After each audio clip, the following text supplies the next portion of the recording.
Tinay, papangalan mo doon! Ay, nakakastea! May resibo. Nakakapagpapalpitate.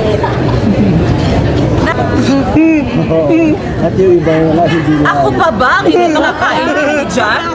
Meron ka bang ganun, Mars? Ako pa ba? Hindi makakaintindi dyan? Makailang beses kang, ay, tapos na yun? Pinaasa ka? Pinaasa ka? Mabalikan talaga natin yun.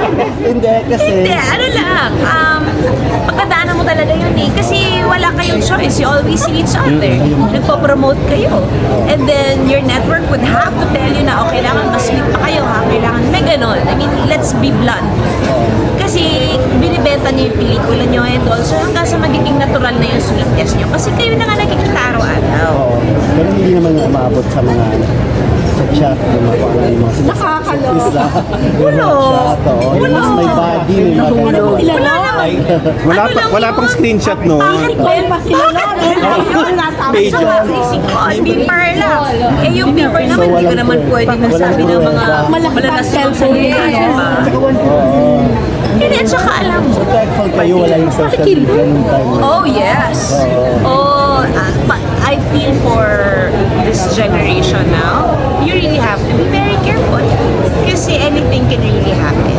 So you really have to be very disciplined. Alam mo dapat ang ginagawa mo at kaya mo panindigan ko naman yung nangyari. It's just that, sabi ko, pinag-uusap nga kami kaibigan. Nakakatakot itong panahon. Blind item lang noon. Dati, yung blind item, hindi na mabubundis yun eh. Kasi magazine at tabloid, di ba? Wala namang isi-search. Ngayon, pag tinay, papangalan mo doon! Ay, nakakastea! May resibo. Nakakapagpapalpitate. Pero sana, di ba, parang, let's also be kind.